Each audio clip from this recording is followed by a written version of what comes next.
When the Imperial Japanese Navy attacked Pearl Harbor on the 7th of December 1941, there was a feeling of shock and consternation amongst the leaders of the United States Army Air Forces, not so much at the brutality of the attack or the massive intelligence failure or really even the horrendous loss of life, so much as the awkward fact that the attack had come from Japan and not Germany. All of their plans up to this point involved bombing Germany with about 5 bombs, crippling the Nazi economy and marching triumphantly through the streets of Berlin about 5 minutes later. The USAAF planners had genuinely assumed that they would lose less than 300 aircraft before they won the war. Bombing Japan, on the other hand, was a totally different prospect. For one thing, the 2 stockbrokers that the Air Force had hired in the mid-1930s to do a lot of their targeting stuff didn't know anything about Japan, so the bit of paper marked key Japanese targets was embarrassingly empty. For another thing, attacking Japan would mean working with the Navy and developing a completely new bomber, both of which were incredibly embarrassing, very hard to do, and would take time. A few sleepless nights then followed for the alumni of the Maxwell Field Air Corps Tactical School, but fortunately, on the 11th of December, Hitler did a Hitler. Using his usual keen judgment and shrewd understanding of foreign policy, he decided that, with his armies already at full stretch on the Eastern Front and facing a winter war that he hadn't ever thought would ever happen, the best strategic move for Germany now was to declare war on the largest economy in the world in the form of the United States. As dumb moments go in world history, this is right up there with other Hitler classics like Poland, really, come on now, Britain, France, you don't really care about it, surely, and Moscow, how far away can it really be?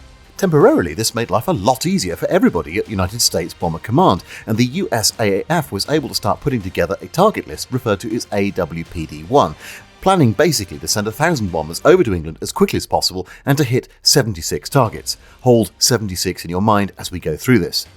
However, the wheels on this plan fell off almost as soon as they went on, not that Hap Arnold had spotted it at the time. Because on the 21st of December 1941, just 10 days after Herr Hitler's little faux pas, the British and the Americans met for the first great conference of the war, the Arcadia Conference.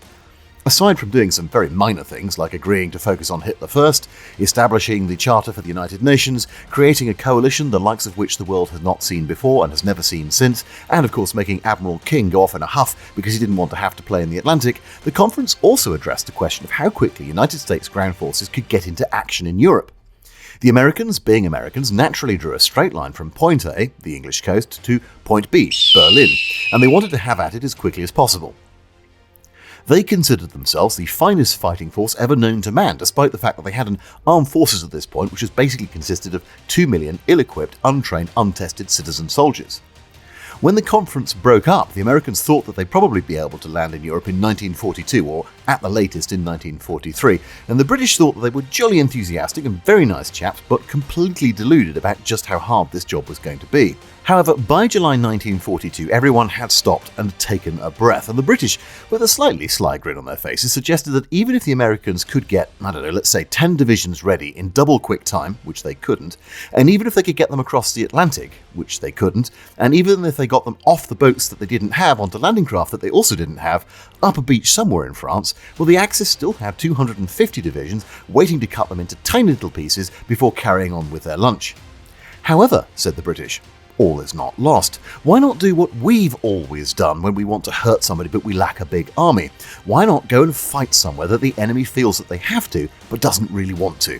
What about, look at the map here. What about French North Africa? Specifically, what about French Algiers and French Morocco? No, of course, this isn't about upsetting the French again. This is grand strategy for the Second World War. It's quite different. Anyway, where were we? Oh yes, French North Africa. Lovely spot. Barely any Axis troops there, and the Vichy France has shown all the backbone of a wet bit of baguette at the moment. They will surrender in a trice. Great place for you guys to see if your shiny new kit and your shiny new army can be made to work, and there are not too many Waffen-SS around to ruin the party. And this all seemed like a jolly good idea to all concerned, and so they called it gymnast for reasons that no one has ever explained. And thus, Hap Arnold's shiny new Air Force was not going to go to England. No, it was going to go to North Africa. Only he couldn't tell anybody that yet. Well, hello. For those of you who may not have been here before, my name is Lord Hardthrasher, and as the East Wing's roof is in a rather sad state of repair, I do history stuff on the internet. It was this or start an OnlyFans, and I'm really not as limber as I once was. Before we get stuck in, a couple of quick notices. I will use the odd naughty word. Please do be aware of that if you're around, little children or the HR department, if you can tell the difference between those two things. Anyway, perhaps some headphones would be in order. Secondly, if you like this, please do feel free to hit like and subscribe and all that good stuff. Please do feel free to comment if you wish to send me a wall of text. I'm always interested to read it. And if you really, really enjoy this, well, then do feel free to join my Patreon, where I will give you access to my super secret Discord and video previews and that kind of stuff. It's just $6 a month. For those of you who have been here before, you probably would have heard me say something like, don't worry about watching previous episodes. The slight hitch is, to be honest, right now, we're more than a couple of hours in, and if I keep recapping, we'll get nowhere. So, to avoid covering old ground repeatedly for the hard of thinking, I must ask you to stop here if you haven't watched the previous episodes, and maybe go back and have a look at them and then come back to me now. We will wait. The problem is we'll get interjections like, who the hell's this guy? What on earth are they doing now? And does that bomb site really suck ass? To the answer to which, by the way, is yes. I have so far alternated between the RAF and the United States campaigns, and I will start to try and bring these threads together over the next couple of episodes, but this one is very much about the United States forces. Originally, I was going to actually try and tackle the entire United States bombing campaign in the ETO in one episode, and quite why I thought this might be possible, I have literally no idea, because it turns out, unsurprisingly to everybody, that it absolutely is not. So, to make this somewhat manageable, I've broken it up a bit. Today we are going to look at the first bit, 1943, specifically up to the point where Ira Aker gets a richly deserved boot up the arse and sideways sacking at the end of the year. It needs to be said now, and this won't make terribly comfortable viewing for many of my US friends, there's not a story of victories and bald-headed eagles and rising strains of the national anthem. Although there is a fair amount of glory and a lot to be proud of in this, it's not really going to achieve a lot. It is basically a string of bloody disasters, missteps, failure of imagination and cock-ups, and this shouldn't really be a surprise. Almost all campaigns start this way. If you want to console yourselves, you need to do no more than go back and watch my episodes on the RAF Bomber Command, who were at least as bad, but for a much longer period of time. Anyway, so back to the narrative. As we discussed a moment ago, the plan in July 1942 was to go after French North Africa. Thus, in November of 1942, the Royal Navy transported 65,000 American troops to various landing beaches across the North African coasts in a move called Operation Torch. And then the British Army pushed from Egypt in a series of lightning desert strikes. The plan worked basically pretty well, and as was traditional by now, the French put up some token resistance before swiftly surrendering and changing sides. The Americans then formed an anvil using their armies in Morocco and western Tunisia, and with only one slight hiccup at the Kasserine Pass, they held the line very effectively. The British then acted as a hammer swinging in from the east to smash the Axis forces at the Battle of Tunis. On the 13th of May 1943, in a defeat comparable with that of Stalingrad, 275,000 Axis troops surrendered in one day, and the whole of North Africa then fell into the hands of the Allies for the rest of the war. The problem with doing all of this is when somebody then looked at a map and realised, well, we've got this whole bunch of troops in the northern part of Africa, and Sicily is just there, halfway across the Mediterranean, how hard would it be to transport them there and invade? And the answer was, well, not that hard actually. Once you've got Sicily, you kind of have to have a pop at Italy. Invading places, it turns out, is incredibly addictive. All of which came as the first, but by no means the last, of a series of nasty surprises about how hard the bombing war in Europe was going to be for the masters of the air in the United States Army Air Force Command. And so it is to them and their slightly startled little faces we will turn as they learn important lessons about strategic planning, bullshit tactics, escort fighters, and air power in the Second World War. But you're not doing it properly.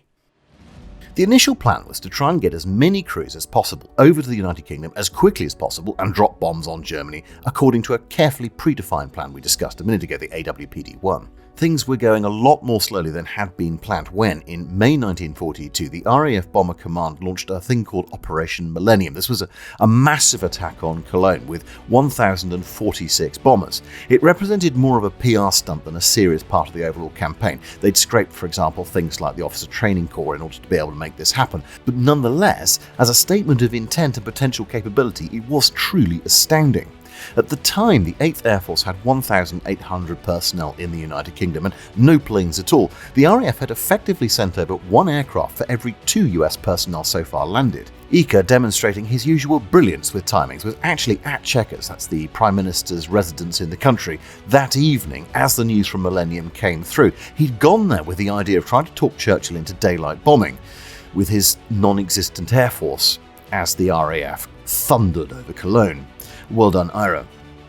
Things were actually going somewhat sideways even at this early stage. Carl Spaatz, overall commander of the 8th Air Force, and Ira, who I referred to a minute ago there, he's commander of the 8th Bomber Groups at this point, warned both Hap Arnold and everybody in Washington that would listen that they needed to have many more crews with a lot more training, and they needed them in England now. Spaatz actually reckoned they needed about 1,000 bombers in the United Kingdom by April 1943. That was still a full 12 months later than had been originally planned under AWPD-1. Meanwhile, more training was absolutely vital. In the US, the gunners that were coming over had only really fired their guns for very short periods of time and never at live targets. Few of the aircrew had ever flown at over 10,000 feet, and the bomb aimers had never even simulated opposition on their bomb runs, and none of them had ever experienced European weather conditions before.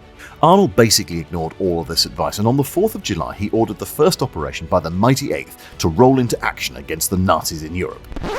Sort of. They were actually using RAF bombers with a quick respray and mostly British crews, and then handed out medals afterwards. Well, medals for the few Americans that were actually involved in the raid who were reasonably photogenic. The fact that they did this on the 4th of July kind of says what you need to know about US attitudes at this point. They were assuming that they knew it all without really thinking things through properly. The 4th of July, after all, was not just a celebration of United States Independence Day, but also of a massive British defeat, and given that they were relying on the British for goodwill and help in order to get their operations running, perhaps wasn't the smartest thing for them to do. And it seems that it was kind of rushed because Arnold was terrified that his new secret orders to go to North Africa, which he still couldn't talk about to anybody, meant that if he couldn't prove quickly that unescorted daylight precision bombing could work, then maybe the Brits would be able to persuade the United States leadership to force his Army Air Forces to go bombing by night. The following month there came another attempt to prove that unescorted daylight precision bombing could work, and the first actual B-17 raid. 12 machines went over to Rouen, they missed their targets, claimed to have shot down a fighter, and got home without a scratch. And then throughout this summer they wound up putting more and more regular raids, slowly growing with numbers, which peaked on the 8th of October 1942 when 108 aircraft attacked Lille, the first real raid of any consequence by the United States forces.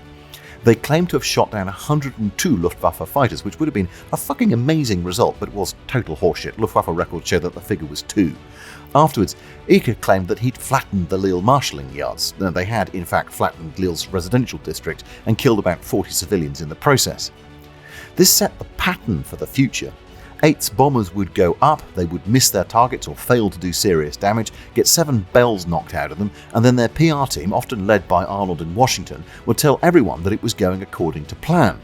It also became traditional that as soon as the 8th Air Force had things sussed out and was ready to really step up, some unexpected spanner would be carefully inserted by the higher-ups into the smooth running gear of the machine. Sparks and smoke and grinding noises would then be heard, and the whole thing would fall apart. The spanner in October of 1942 was Hap Arnold's orders to go and support Operation Torch, and so in November, with basically no warning, Spaatz and Ika lost the 97th and 301st Bomber Groups as they were sent down to the Med, as were then almost all new bombers, meaning that in December of 1942, 8th Air Force consisted of just 80 bombers in the UK and had no sight of any reinforcements coming along afterwards. Worse still, Spaatz was ordered south too, and so Ika was promoted to take over the whole of 8th Air Force. For the next 6 months, 8th Air Force confined its activities to France and the bomb-proof submarine pens of the Bay of Biscay in what General Cutter, who directed those operations in 1942, later described as an inexcusable waste of strategic air strength. We wasted men, great numbers of fine men, and lots of talent, and accomplished nothing. We sprayed bombs all over the Brest Peninsula, where we killed a lot more Frenchmen than Germans. They flattened towns very nicely. They killed a lot of French civilians and affected U-boat operations not even slightly. They took some pretty nasty casualties in the process, especially over Saint-Nazaire, and perhaps worst of all, they gave the Luftwaffe practice and confidence against the high-flying American bombers, allowing them to perfect techniques that would lead to wholesale slaughter in the later parts of the year. The internet is filled with an almost infinite number of breeds of idiot and basement-dwelling half-wits who can be easily recruited to almost any cause. And one of the most encrusted moulds on the woodwork of the web are the bottom feeders of various hard-left groups who argue that communism could be made to work if only somebody did it properly. The reason it descends into a quagmire of infighting, starvation and mass executions isn't because the idea is flawed, but because of how it's been done, whatever the fuck that means. It's a very neat excuse which can be used repeatedly to try and explain continual failure. Similarly, Ira, and the rest of the bomber mafia, including Hansel and Arnold and Sparks and many others besides, went into this fight believing that unescorted daylight bombing could penetrate deep into Axis territory, bomb accurately from high altitude, and shoot down the whole of the Luftwaffe in the process. The next few months and a hell of a lot of dead aircrew would prove that this was total horseshite, and yet they would always claim that they just needed a bit more time or a few more bombers or a different target set in order to be able to make it work. If only one could do it properly, whatever that meant, they'd win the war. In reality, the bombers were getting less than 2% of their bombs within 1,000 yards of their targets. The B-17 was proving itself to be a much less capable and much more vulnerable machine than had been assumed, and the bombs that it was deploying weren't having much effect. The scale of the unfolding disaster in 1943 is very hard to overstate. 73% of all US aircrew who flew before D-Day died or were captured. Just 14% would complete a full tour of 25 missions. In the first 10 months of operations, 8th Air Force lost 1,900 crew killed, captured or wounded, and 188 heavy bombers. And for that it achieved, how to put this, nothing, not a bloody thing. Much like RAF Bomber Command had before it, it kept saying it was doing stuff, but when you stand back, it was really having no effect whatsoever, and it wouldn't for some considerable time to come.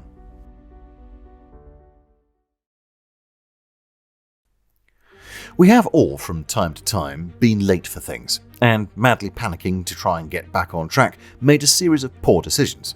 I once elected not to stop on a motorway, for example, for a quick mid-drive pee, only to find myself doing something unmentionable to a water bottle at 80 miles an hour. Had I crashed or been pulled over at that moment, I'm not quite sure how I would have explained to the inquisitive police officers why my John Thomas was in a bottle marked GoPuss. Likewise, Ika and Arnold were suffering from a mild panic attack in January 1943, with the RAF beginning to seriously ramp up its bombing operations, regularly putting more than 400 aircraft into attacks across Germany. The United States forces still hadn't launched a single raid into the Reich itself, and they were months behind their own revised schedule. However, all parties recognised this and that the US strength was going to be critical to winning the air war if only it could be marshalled in the right way. And as a result, when Allied leaders sat down and met a month later for the Casablanca conference, there was a need to agree doctrine going forward. The problem was that both the RAF and the USAAF already thought that they were kind of winning the war. Both were under threat from their naval opposite numbers, and both felt that the other was fundamentally wrong in their approach. Compromises, therefore, were necessary. Brandy was drunk, army commanders were placated, the navy was largely ignored, and then directives of targets which could be hit were issued to all sides in February, and it read like this. 1. Submarine construction yards. 2. The aircraft industry. 3. Transportation. 4. Oil plants. 5. Other targets in, quote, enemy war industry, unquote. Added to this, to make sure that no one felt their hands were tied too hard, were a few qualifying statements like apply continual pressure on German morale and according to developments in the strategical situation. By the way, can I just stop there and point out that the word strategical is a heinous crime against the English language, but they used it, so now I have to too. Thanks for that, lads. Anyway, another key phrase was, when Allied armies re-enter the continent, all possible support in the manner most effective shall be rendered. This is basically code for, please can we have control over your bomber forces when we go and invade. Not for one moment did any of these statements or any of these points attempt to define what any of this actually meant in detail. We'll talk about Harris's response to the directive in the RAF episode, but Ika's was, well, frankly, to start hallucinating targets that weren't mentioned and just sort of saying that they were mentioned by implication. A bit like the number of lights that Jean-Luc Picard once struggled to see, Ira heard the words coming out of the mouths of the Joint Chiefs, read their fancy-looking bit of paper, but saw 5 lights where there were 4. His imaginary list plucked squarely from his own fevered subconscious when submarines, the aircraft industry and oil plants, which is fine, those were all mentioned, and then also said ball bearings, synthetic rubber production and military vehicle production, which weren't mentioned at all at Casablanca because, well, these were industries that the planners back at Maxwell Field had always said you should go and hit. He ignored the bit about transportation entirely. Indeed, he and Sparks would refuse to go after transportation well until the dying days of the war, as we will see. And he justified this frankly bizarre approach to quite specific objectives by saying that they were covered by Part 5, that is the bit which said other targets, which is a bit bloody rich, and basically it was an excuse for him to get out of it. But the reality was that the Casablanca Conference directive had been written specifically to enable that kind of behaviour. Sparks and Harris knew precisely what they were up to. having got his new and partially imaginary set of targeting priorities together, he then came up with a list of specifically 76 targets that he was going to go and hit. Now, if you're someone who knows their Bible, you'll be aware that there are specific numbers throughout the Bible which are considered particularly holy and particularly significant and have a tendency to be repeated. A good example is 7. 7 is pretty popular in the Bible, seventh son of the seventh son, under the seventh generation, and so on and so on and so on. The same is sort of true of the Quran. There's a frankly bizarre theory that the number 19 is the holiest of numbers and can somehow be used to unlock the whole of the Quran. I'm not sure that it's true, but it's kind of an interesting theory. There you go. Alternatively, if you're more of an atheist or an agnostic position, you might, for example, consider Douglas Adams' famous number 42 as the answer to the life, the universe, and everything. For bomber leaders throughout the war, the magic number appears to have been 76, and like the Bible, the Quran, and the machine Deep Thought, it was an act of pure faith, not proper science.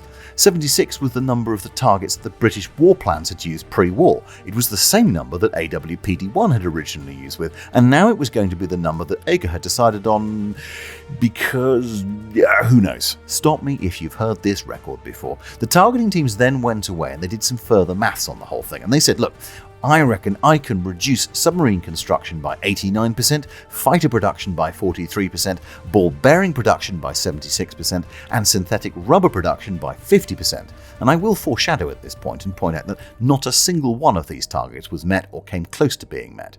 And to do this job, well, yet more mass, and he said, what about 944 bombers by July 43, that's in 4 months' time, rising to 2,700 by the 1st of April 1944, giving him a very modest 30,000% increase in strength over the next 15 months, and then he'd probably be able to win the war single-handed, also he claimed. There was, as 1943 rolled on, of course, a realization amongst the combined chiefs that possibly, just possibly, both Eaker and Harris were taking the fucking piss, and as a result, on the 10th of June 1943, a further directive, known as Point Blank, was issued, quite pointedly to both commanders by both sets of Joint Chiefs. It said basically, stop fucking about, lads. You need to take out the Luftwaffe right fucking now, because if you don't, all bets are off. We're not going to be able to land. You need to get down to go and win the air war. Harris, as we'll see, had to be frog-marched into a small dark room and beaten with a rubber truncheon before accepting Point Blank, but he did accept it in the end. Eaker, by contrast, thought it was absolutely brilliant, but unfortunately, he thought it was brilliant because he thought it was doing the job already using the armaments on his B-17s. Both were completely wrong, but it was Eaker's 8th that would pay the majority of the price. By May, frankly, Eaker hadn't achieved very much. He'd managed one nuisance raid into the Reich, and he got a lot of crews killed, but that was kind of it. This was not wholly his own fault. He'd had no reinforcements since January, meaning his crews were really on their last legs. Just prior to Point Blank being issued, two things happened to 8th Air Force which were important. Firstly, it did finally get some reinforcements which more than doubled its total strength from about 100 crews to 215, which was, well, kind of cute really. The RAF at this point was sending about 600 bombers a night over to Germany, and the US AAF hadn't sent any B-17s at all since their first raid back in January. Somewhat chastened, but now with a fresh opportunity to try and prove daylight precision bombing could work, he sent his bombers immediately beyond the escort's range to Kiel. It will come as absolutely no surprise to most of you to learn that this raid did not in fact prove that precision daylight unescorted bombing could work. They missed the target and they got chewed up pretty badly in the process, and they didn't do much damage to the Luftwaffe. Like a gambler constantly going for black 3 on a roulette wheel and being surprised when it didn't come up, Eaker kept sending his bombers over during May to try and prove that this daylight precision unescorted bombing could work, and it kept not working, and then he kept taking hits in the process. The stream of replacements was just ahead of the stream of dead bodies, so he somehow managed to get his command from 215 at the beginning of May to 279 by the end of the month. But the death toll was bad enough that Robert Lovett, Assistant Secretary for War, came back from the United Kingdom on a fact-finding tour and stood in front of Arnold's desk demanding that he did something about Eaker before he got everybody killed. Now, Arnold was, in all truth, a little bit confused about this. The theory should have been working. There was always an excuse as to why it wasn't, and he wasn't really sure how to respond. So he did what all good commanders do in a situation like this, and he blamed his subordinates. Arnold wrote a memo to Major General Barney Giles, his Chief of Staff, and demanded a long-range escort be made ready within the next 6 months, and he copied in Lovett to show him that he was serious about doing something. This was, to put it mildly, a deeply cynical and hypocritical act. The memo was designed to make Giles look like he'd been sitting on his hands and doing nothing, and this was all his fault. But up to this moment, Arnold had consistently stymied research into long-range escorts, and he'd actively blocked attempts to ramp up things like, for example, drop tank production and research into engines and fuel systems for such a plane. Now suddenly, almost out of the blue, he was demanding his right-hand man, who'd really done nothing but Arnold's bidding to this point, to pluck from his arse a magic wand, wave it around his head, and somehow produce exactly the sort of aircraft that Arnold had been blocking for so long. Arnold's only good decision in all of this was to appoint Giles in the first place, because whilst many hands would touch the long-range fighter escort program, Giles herded them together into a cohesive force far faster than anyone else would have been able to. The problem was that it was kind of already too late. The 8th was about to embark on a phase of fighting into Germany now, and it was going to get its arse kicked as a result. Concerned perhaps that this wasn't really going to fix the problem with his doctrine, Arnold made Eker reshuffle some of his leadership in the 8th, promoting Will Kempner to take over the 8th's fighter command and Fredrick Anderson to take over the 8th's bomber fleets, both of whom would then play major roles in what's going to happen next. We will sit down and cover the B-29 properly at some point in the future, I promise, but we're not going to do it today. It was unquestionably the finest bomber of the war. It was the most technically advanced, it had a huge range, it had a massive development potential, but it was also far too complex, far too expensive, and far too unreliable to be deployed in 1943. In fact, at this point in our narrative, it was already several years behind schedule, and the first prototypes were showing all manners of serious engine and electrical problems which would continue for the next 12 months. Arnold was always far more interested in investing in the B-29 than he ever was in sorting out the long-range escorts, and he thought he wouldn't need them if he got the B-29 to fly, which he couldn't. As a result, the B-17 and B-24 crews were flying bombers from the mid-1930s in the mid-1940s. The Brits had developed the Sterling at the same time that the B-24 was being developed and then retired it in early 1943 as obsolete. The Americans were going to have to continue to fly these horrific old crates into combat, and they were going to get killed in vast numbers as a result of Arnold's hubris. Through May and June, the pressure on Eker to actually do something to prove that unescorted daylight precision bombing could work was growing on a daily basis, especially as the British were setting fire to the Ruhr by night. Unfortunately for Eker, if not for the crews of the 8th Air Force, at the end of July 1943, the skies over northern Germany suddenly cleared. The British Bomber Command went to Hamburg and they put more than 700 bombers over the city for 3 consecutive nights, levelling the centre of the town and starting the largest man-made firestorm ever seen in history to that point, killing 45,000 people. Eker, meanwhile, managed to kill more than 1,000 of his crews and lost 97 bombers for almost no return in the same period. By the 31st of July, despite yet more clear weather, Eker had actually had to stand down the 8th. It simply couldn't sustain the losses that it was taking. Harris's raids, meanwhile, continued, and Eker needed a new plan. Not night bombing, of course, nor indeed escorting the bombers with fighters. That'd be fucking stupid. Oh no, my friends, he was going to go after ball bearings, and Sparks was going to go for the oil. Hard to see how this could go wrong. Eker by this point was sadly familiar with having his lunch money stolen by the bigger boys, and so when Arnold ordered 3 groups of liberators, his only groups of liberators, to be detached from Eker's modest forces in May, Ira had little choice but to sigh and hand them over. Accordingly, they were sent to North Africa, but rather than helping to soften up Italy for an Allied invasion, they were in fact combined with 2 other liberator groups from the 12th Tactical Air Force under the somewhat ironically named Colonel Smart for a very special raid. For 12 weeks they trained hard in horrific desert conditions to raid the Pălăști oil fields in Romania, a round trip of some 2,000 miles. The planners, not unreasonably, looked at Pălăști as the weakest point in Germany's economy. With almost no domestic oil sources within Germany's borders, Pălăști should have been a strategically vital centre to the German war effort. But it wasn't. Unknown to Colonel Smart, they hadn't accounted for what we can refer to as the dickhead Nazi factor. A sensible and conscientious leadership focused on winning a global war and charged with looking after the only strategic oil field in the possession of one's country might, I don't know, focus on pumping oil. They might consider the most efficient and effective ways of running that plant. They might, and I know this sounds absolutely crazy, try to make sure that it was running near capacity. However, these are dickhead Nazis. So what are they going to do? Well, they're going to do dickhead Nazi stuff. They are going to spend time infighting, taking bribes, setting up colonial dashers, skimming off profits, controlling who got what oil to gain power. The usual bullshit. Oh yes, and of course, industrial strength racism that said Romanians who'd been running these oil fields by this point for 40 years weren't actually allowed to advise on how to run the plants because the Germans know better on account of being the master race. And this meant that it was actually only at about 60% of its capacity at best. Unfortunately for all of the Americans involved in the next bit of the narrative, there was one German officer in Romania who wasn't a dickhead Nazi and was a professional army officer. And that was Alfred Götzenberg.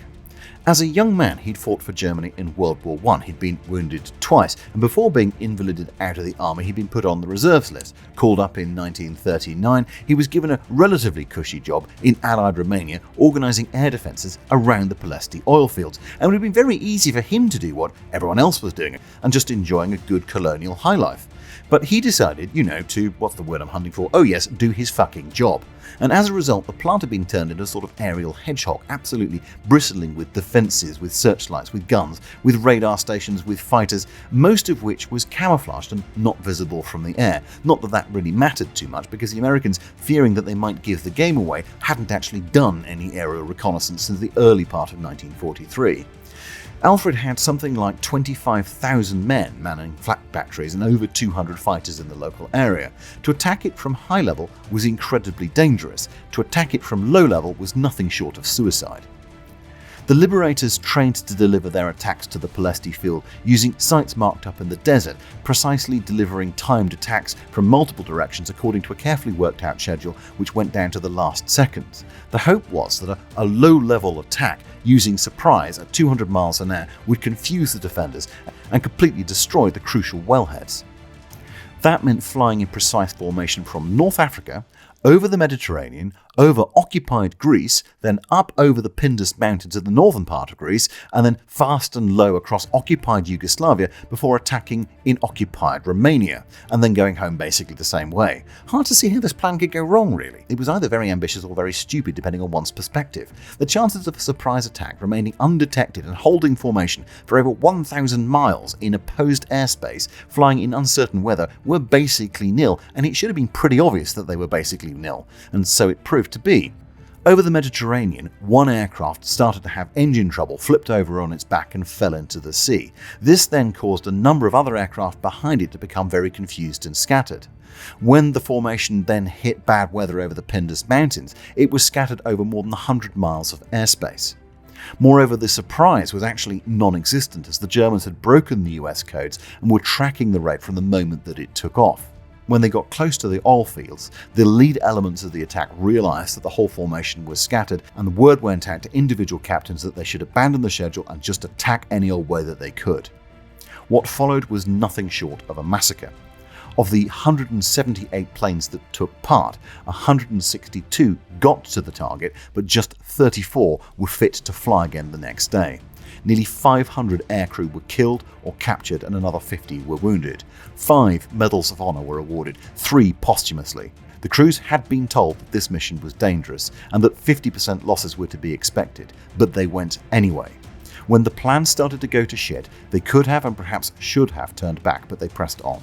When they started to take losses, most crews would have been tempted to drop early and head home, but instead they did go in and they did hit the target. Concussions from 1,000-pound bombs set liberators behind on fire. There were stories of aircraft turned into flaming torches, flying straight and level to deliver their payloads before exploding mid-air or crashing into the ground.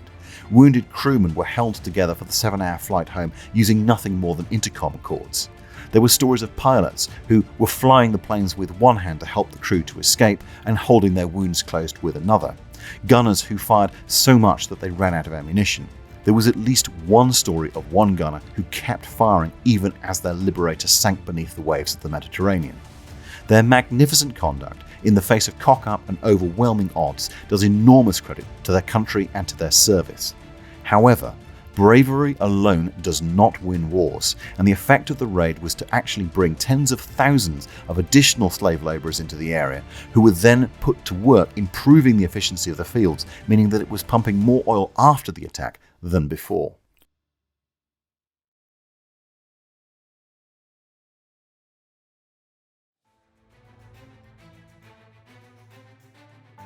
Whilst the Palesti raid had been in preparation, Ira had not been idle, and he decided that the time had come to play with his balls.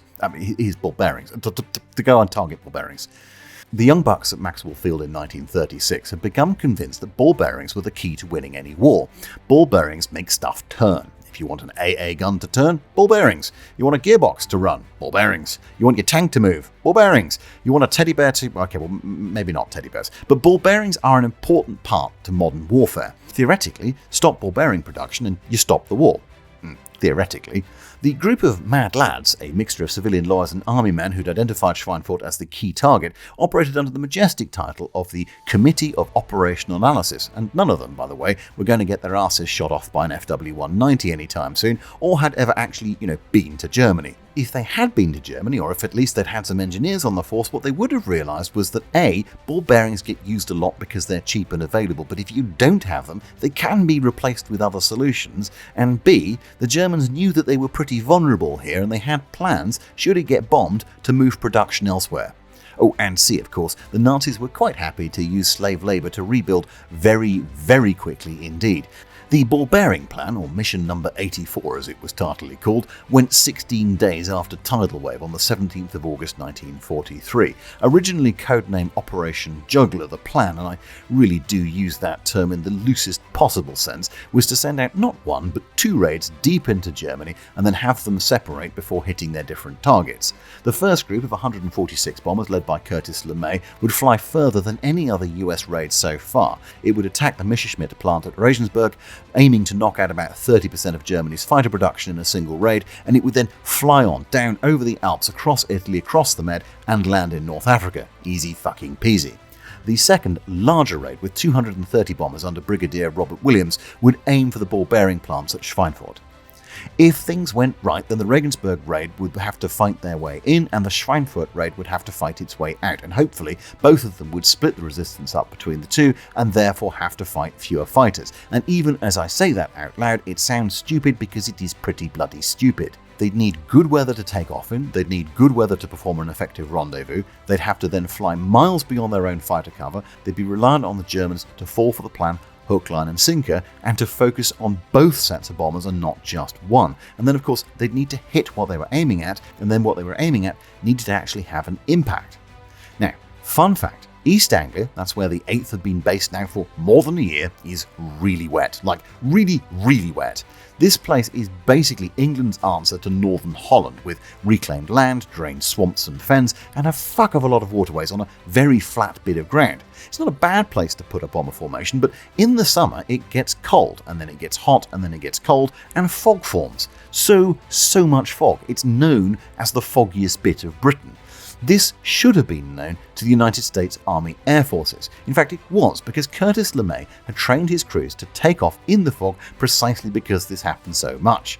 Williams had not. Fredrick Anderson, who now ran 8th Air Force for Ira, knew that LeMay could fly in the fog and that Williams could not. Quite why the fuck he hadn't fixed this, I don't know, but he hadn't. So when, on the morning of the mission, it was foggy, this should not have been a shock to anyone. Indeed, it wasn't a shock to LeMay, and when Anderson ordered them off about 2.5 hours late, they took off through the fog just like they'd trained on.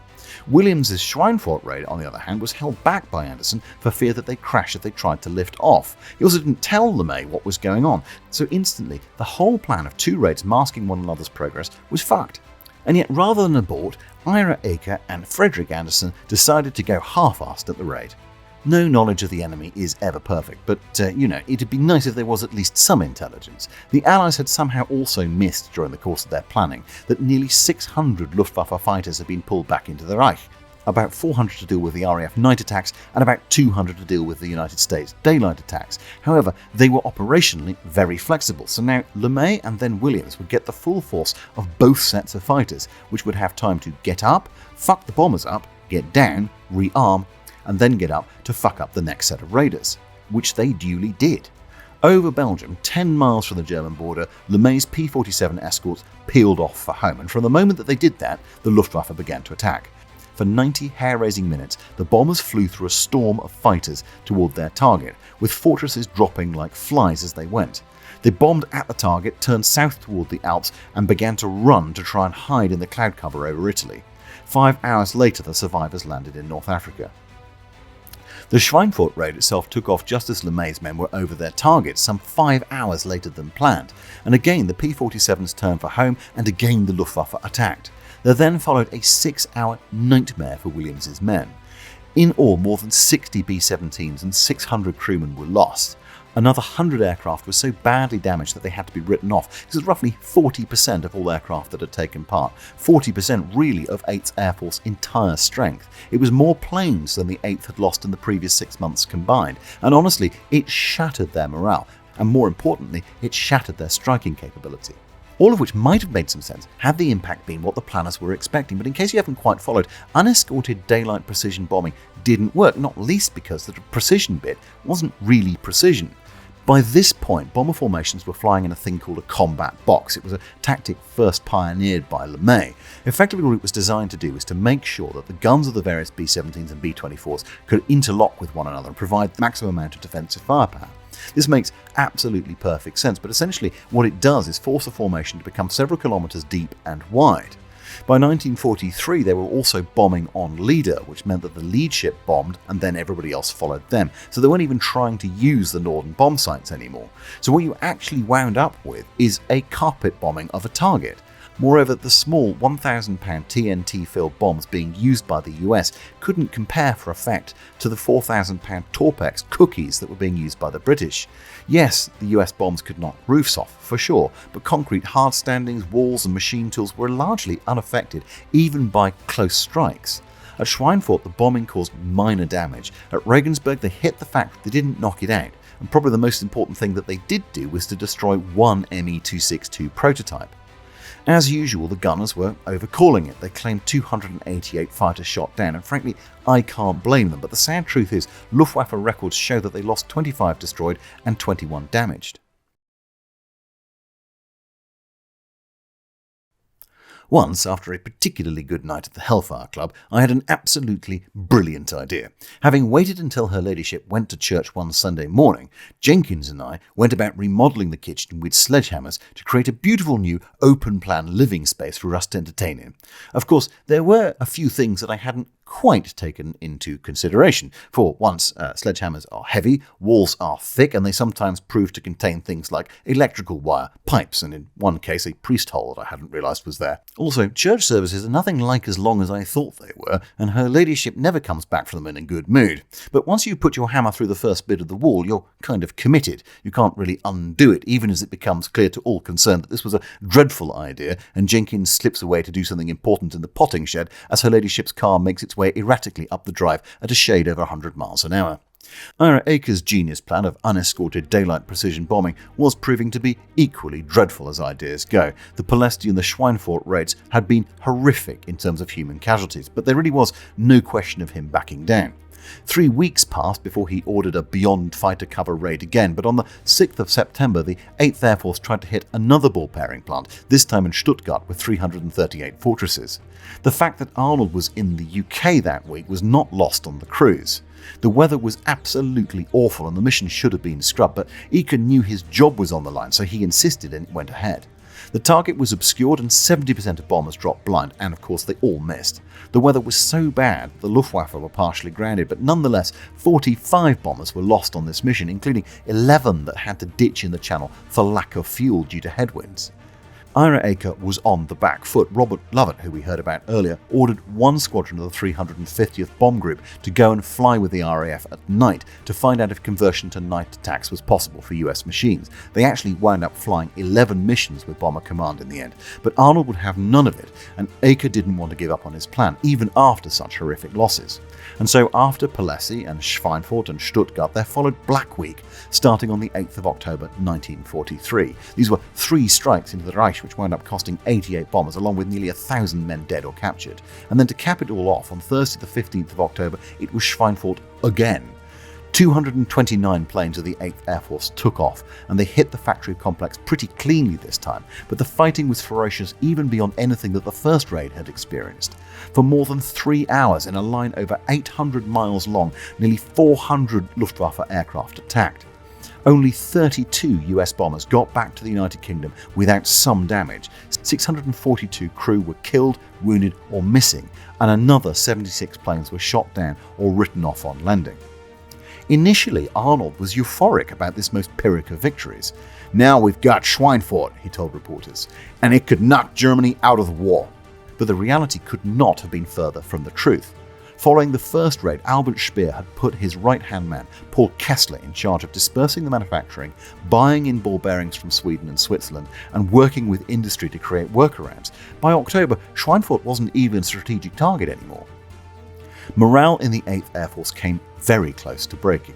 True, no bomber force had yet been turned back, but absenteeism, sickness, growing numbers of people going AWOL, self-inflicted wounds, and worse, all spiked that autumn in England.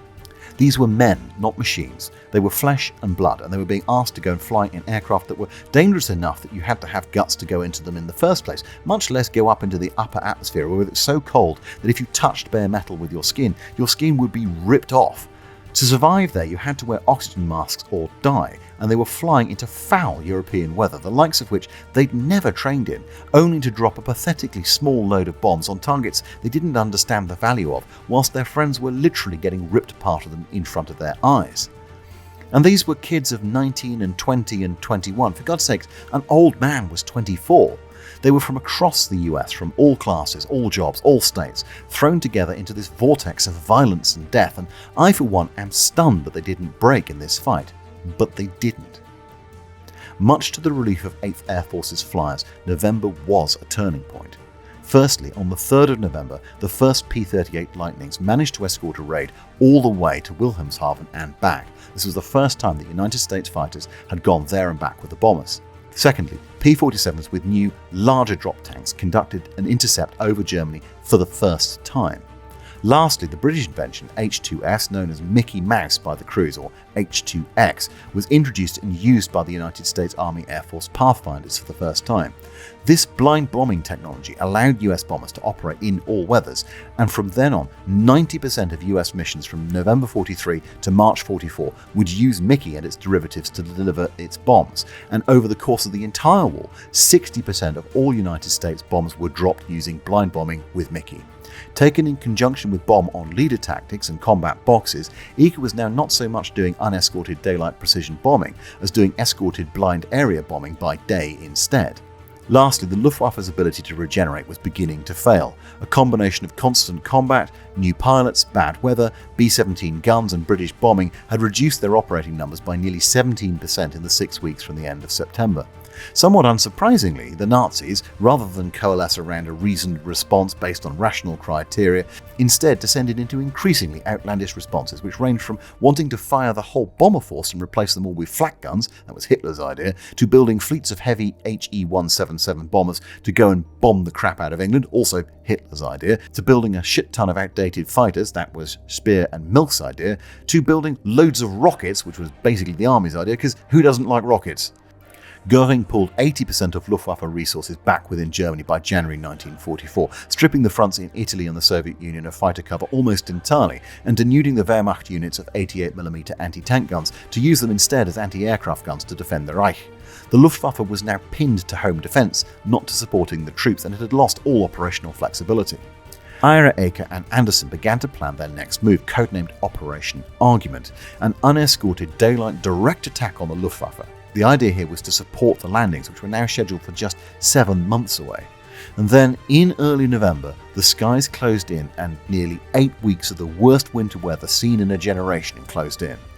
When the storms finally cleared, Ira Aker would be gone and the Luftwaffe would meet its fate. But that is a story for next time. Well, as has become traditional now, those of you who have made it all the way to the end of an episode deserve some kind of a reward. If this is your first Survivors Club, that know that when you get 10, you get to go down to your local liquor store, buy a bottle of your favourite tipple, and drink it. I can't pay for it, but it's still my treat. Jenkins has carefully, over a number of weeks, written an ode in his native Welsh to be read out to you on this special occasion. I have, however, explained quite carefully that the Welsh language, even in the right hands, sounds like stones being gargled, and it makes exactly no sense whatsoever, so I've taken the manuscripts and carefully used them as firelighters. I also feel that you've heard my voice for more than an hour, and really the combination of poetry and Welsh is more punishment than reward. If you're curious to hear really good Welsh poetry, please do go and check out the Mabinogion in either the Welsh or the English. There are plenty of beautiful copies out there, and indeed there's some people reading them beautifully on YouTube. This short 3-part journey into the United States and RAF forces through the bomber war has, it is fair to say, got totally out of fucking hand. I am rather enjoying myself telling this story, and I hope because you've got to the end of this that you're rather enjoying listening to it. However, as I record this, I've got to 85 pages of script and approximately 52,000 words. I have then the basis of a blooming book on my hands. Where exactly we go next on our adventures, I'm not going to try and predict because my predictions to this point have all been wrong, just that we're getting to the end stages now. 1944 is upon us for the United States forces. Things will get better for them before they get, well, honestly, very, very much worse at the end, but there we are. So until next time, I thank you for your company and I look forward to talking to you again soon.